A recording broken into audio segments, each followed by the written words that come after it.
വിശുദ്ധ ഖുർആൻ ഇസ്രായേൽ മക്കളെ സംബന്ധിച്ച് പറഞ്ഞ ഒരു ഭാഗത്തെ സൂറത്തുൽ അറാഫിലെ 163 മുതൽ 166 വരെയുള്ള ആയത്തുകളാണ് ഞാൻ ഓതി വെച്ചത്. ഇസ്രായേലി മക്കളോട് ശനിയാഴ്ച ദിവസം നിങ്ങൾ മീൻ പിടിക്കാൻ പോകരുത് എന്ന് അല്ലാഹു പറയുകയും ആ നിയമം അവർ ലംഘിക്കുകയും അവര് ശനിയാഴ്ച ദിവസം മെഡിറ്ററേനിയൻ കടൽ, അവർക്ക് ഏറ്റവും തൊട്ടടുത്തുള്ള കടൽ അതാണ്. ഫലസ്തീനിലെ ഗസയിൽ തൊട്ടപ്പുറത്ത് സൈപ്രസും അതിനപ്പുറത്ത് യൂറോപ്പുമായി കിടക്കുന്ന മെഡിറ്ററേനിയൻ അൽ ബഹറുൽ മുതവസ്സിത്ത്, മെഡിറ്ററേനിയൻ കടൽ സമൃദ്ധമായ മത്സ്യമുണ്ട്. പക്ഷെ അത് ശനിയാഴ്ചയെ മീൻ കിട്ടൂ. ധാരാളം മീൻ വേണമെങ്കിൽ അത് ശനിയാഴ്ചയാണ് കടലിൽ ഉണ്ടാവുക. ശനിയാഴ്ച നമുക്ക് വെള്ളിയാഴ്ച പോലെ അവർക്ക് ശനിയാഴ്ച ആരാധനയുടെ ദിവസമാണ്. അന്ന് നിങ്ങൾ മീൻ പിടിക്കാൻ പോകരുത് എന്ന് അല്ലാഹു അവരോട് നിർദ്ദേശിച്ചിരുന്നു. പക്ഷേ അന്ന് തന്നെ ഇഷ്ടം പോലെ മീൻ കിട്ടും. വിശുദ്ധ ഖുർആൻ തന്നെ പറയുന്നുണ്ട്,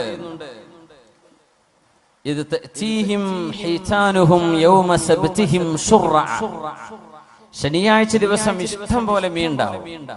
ശനി കഴിഞ്ഞാൽ അത്ര മീൻ കിട്ടൂല. അത്ര മീനുള്ള ആ ദിവസം പിടിക്കരുതെന്ന് അള്ളാഹുവിന്റെ റൂൾ, നിയമം.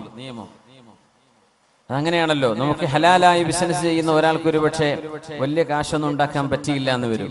നേരെമറിച്ച് വല്ല തട്ടിപ്പോ കാര്യമോ ചെയ്യുന്ന ആളുകൾക്ക് ഇഷ്ടം പോലെ കാശും കിട്ടും. അപ്പൊ അത് നമുക്ക് ചെയ്യാൻ പാടില്ലാത്തതാണ്. വലിയ ടെംപ്റ്റേഷൻ വരും, എന്നാ പിന്നെ ചെയ്തൂടെ എന്ന്. അപ്പൊ അല്ലാഹു തആല ചെയ്യരുത് എന്ന് പറഞ്ഞ ദിവസം അവരെ പടച്ചതമ്പുരാനെ പറ്റിക്കാൻ ഒരു ഐഡിയ ചെയ്തു. അതായത് കടലിൽ നിന്ന് അവർ കനാൽ ഉണ്ടാക്കി. ശനിയാഴ്ച ദിവസം ആ കനാലിന്റെ ബണ്ട് തുറന്നു വെക്കും. അപ്പൊ മത്സ്യം കടലിൽ നിന്ന് ഈ കനാലിലേക്ക് കയറും. ശനിയാഴ്ച മത്സ്യമൊക്കെ കയറി കഴിഞ്ഞാൽ ഒരു വൈകുന്നേരം കനാലങ്ങ് പൂട്ടി വെക്കും. എന്നിട്ട് ഞായറാഴ്ച ചെന്നിട്ട് മീൻ പിടിക്കും. അപ്പൊ ശനിയാഴ്ച പിടിച്ചിട്ടില്ല, മീനിനെ കയറാൻ അനുവദിച്ചിട്ടുള്ളൂ.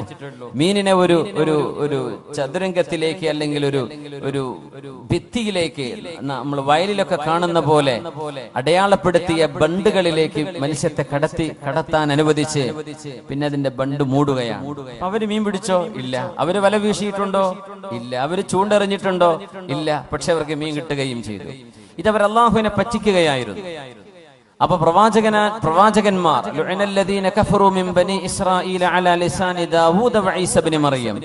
മഹാനായ ദാവൂദ് നബി അലൈഹിസ്സലാമിന്റെയും മൂസ നബി അലൈഹിസ്സലാമിന്റെയും അനുയായികൾ. ദാവൂദ് നബി അലൈഹിസ്സലാമാണ് പ്രവാചകന്മാരിൽ മഹാനായ മൂസ നബി അലൈഹിസ്സലാമിന്റെ ശേഷം വന്ന നബിയാണ് നബിയുല്ലാഹി ദാവൂദ് അലൈഹിസ്സലാം.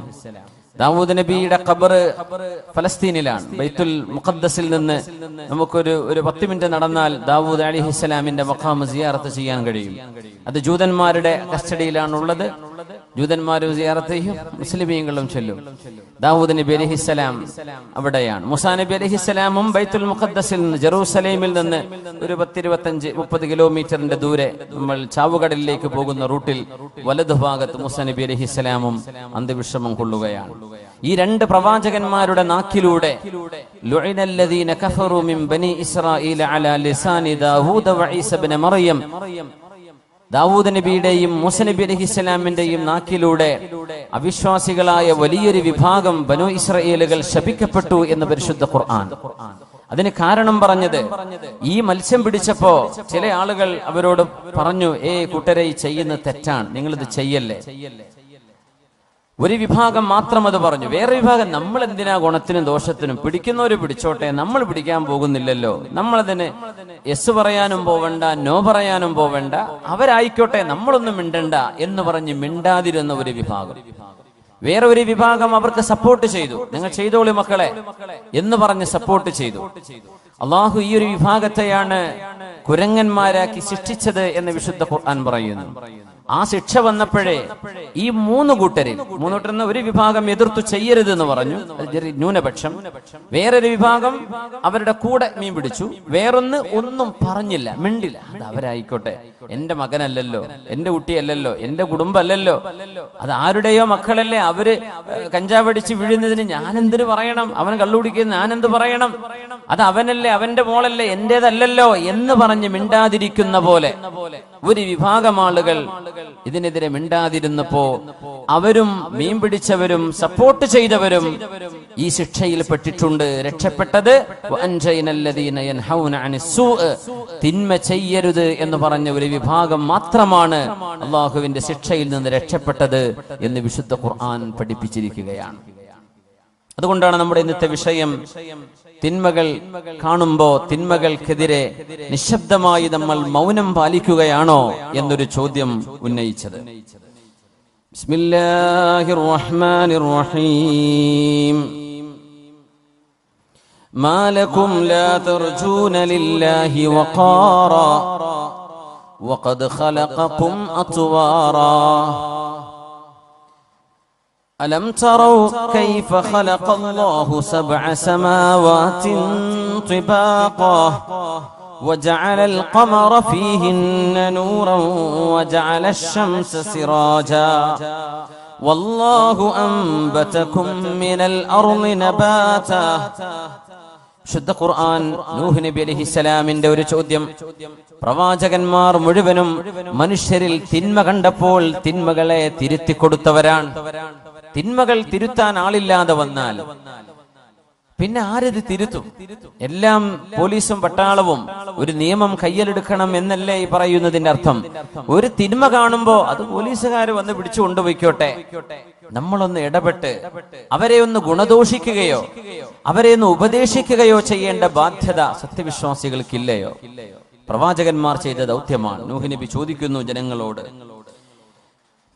മാലകും ലാ തർജൂന ലില്ലാഹി വഖാറാ, നിങ്ങൾ എന്തേ അല്ലാഹുവിനെ വേണ്ട വിധത്തിൽ നിങ്ങൾ ഗൗനിക്കാത്തത്? മാലകും, നിങ്ങൾ എന്താ മനസ്സിലാക്കുന്നത്? ലാ തർജൂന ലില്ലാഹി വഖാറാ, ആരാണ് സൃഷ്ടാവെന്നറിയുമോ? വഖദ് ഖലഖകും അത്വാറാ, നിങ്ങളെ ഘട്ടം ഘട്ടമായി പടച്ചവനാണവൻ. ചെറിയ കുഞ്ഞ് കണ്ണു തുറക്കാൻ മാത്രമറിയുന്ന, വാ തുറക്കാൻ മാത്രമറിയുന്ന ഒരു പിഞ്ചു പൈതൽ പിന്നെ പിച്ച വെച്ച് മുട്ടുകാലിൽ നടക്കാൻ പഠിക്കുന്നു, പിന്നെ നിവർന്ന് നടക്കാൻ പഠിക്കുന്നു, പിന്നെ സ്കൂളിൽ പോകുന്നു, പിന്നെ കോളേജിൽ എത്തുന്നു. അപ്പൊ പറയാ പടച്ചവനൊന്നുമില്ല. എന്തു പറ്റി നിങ്ങൾക്ക്? ഈ പടച്ചവനെ നിങ്ങൾ നിഷേധിക്കുകയാണോ? ആരാ പിന്നെ നിങ്ങളെ വളർത്തി തന്നത്? വഖദ് ഖലഖകും അത്വാറാ, നിങ്ങളെ ഘട്ടം ഘട്ടമായി പടച്ചവനല്ലയോ അല്ലാഹു? അലം തറൗ, അല്ലാഹുവിനെ മനസ്സിലാവണില്ലേ? നിങ്ങൾ കാണുന്നില്ലയോ? കൈഫ ഖലഖല്ലാഹു 7 സമാവാതിൻ തിബാഖാ, നിങ്ങൾക്ക് മീതെ അനന്തമായ 7 ആകാശ ലോകങ്ങളെ പടച്ചവനല്ലയോ അവൻ? വജഅലൽ ഖമറ ഫീഹിന്ന നൂറാ, ആ ആകാശഗംഗയിൽ നിങ്ങൾക്ക് രാത്രികാലങ്ങളിൽ പ്രഭ നൽകാൻ ചന്ദ്രനെ പടച്ചവനല്ലേ അവൻ? വജഅല ശംസ സിറാജ, നിങ്ങൾക്ക് വേണ്ട, നിങ്ങളുടെ ജീവജാലങ്ങൾക്ക് വേണ്ട, സസ്യജാലങ്ങൾക്ക് ആവശ്യമായ പരിപോഷണത്തിന് വേണ്ടി സൂര്യനെ സംവിധാനിച്ചവനല്ലയോ അല്ലാഹു? ഈ സൂര്യനും ചന്ദ്രനും നിങ്ങൾ കാണുമ്പോഴേ പടച്ചവനില്ല എന്ന് പറയണോ? ഇതങ്ങോട്ട് പൊട്ടിത്തെറിച്ചുണ്ടായി, ഇത് ആരുണ്ടാക്കിയതല്ല എന്ന് പറയണോ? അങ്ങനെയെങ്കിൽ 24 മണിക്കൂർ കൃത്യമായ ഈ ക്ലോക്ക് ആരുണ്ടാക്കി? കൃത്യമായ രാവും പകലും ഇതാരുണ്ടാക്കി? ചന്ദ്രന്റെ വെളിച്ചം ആരുണ്ടാക്കി? കൃത്യമായ ദൂരത്തിൽ സൂര്യനെ കൊണ്ടുപോയി വെച്ചു. അതൊരൽപ്പം ഭൂമിയോട് അടുത്ത് വന്നിരുന്നെങ്കിൽ നമ്മൾ കത്തിക്കരിഞ്ഞ് ചാമ്പലായേനെ. കുറച്ച് ദൂരത്തേക്ക് സൂര്യൻ മാറിയിരുന്നെങ്കിൽ ഈ ഭൂമി ഐസായി തണുത്തുറഞ്ഞു മാറിപ്പോയേനെ. ഇതൊക്കെ കൃത്യമായും സംവിധാനിച്ച അല്ലാഹുവിനെ മാലകും ലാ തർജൂന ലില്ലാഹി വഖാറാ, മനുഷ്യ ബുദ്ധികളോട്, മനുഷ്യ ചിന്തകളോട് പ്രവാചകന്മാർ സംവദിച്ചിട്ടുണ്ട്. നിങ്ങൾ എന്തേ അല്ലാഹുവിനെ ഗൗനിക്കാത്തത്? വല്ലാഹു അൻബതകും മിനൽ അർളി നബാതാ, മണ്ണിൽ നിന്ന് ജന്മം തന്നവനാണവൻ. അതുകൊണ്ട് അല്ലാഹുവിനെ സംബന്ധിച്ച് നിങ്ങൾ ബോധ്യപ്പെടുന്നില്ലയോ എന്ന് സ്വന്തം മക്കളോട്, ഭാര്യ, കുടുംബക്കാരോട്, നാട്ടുകാരോട്, സഹജീവികളോട്, കൂടെയുള്ളവരോട്, ചിന്തകന്മാരെന്ന് സ്വയം ഭാവിക്കുന്നവരോട് നമ്മളൊന്ന് യുക്തിബദ്ധമായി സംവദിക്കൽ അനിവാര്യമാണെന്ന് പഠിപ്പിക്കുകയാണ് പരിശുദ്ധ ഖുർആൻ. അബൂബക്കർ സിദ്ദീഖ് റളിയല്ലാഹു തആല അൻഹു പറഞ്ഞു, യാ അയ്യുഹന്നാസ്, അല്ലാഹുവിന്റെ റസൂലിന്റെ പ്രിയപ്പെട്ട കൂട്ടുകാരൻ സിദ്ദീഖുൽ അക്ബർ റളിയല്ലാഹു അൻഹു ജനങ്ങളോട് ഉപദേശിച്ചുകൊണ്ട് പറയുന്ന ഒരു വാക്കുണ്ട്, ജനങ്ങളെ ഇസ്തഹയൂ മിനല്ലാഹി ഹഖൽ ഹയാ, നിങ്ങൾ അല്ലാഹുവിനോട് നാണിക്കേണ്ട വിധത്തിൽ നിങ്ങൾ നാണിക്കണേ. പടച്ച തമ്പുരാനോട്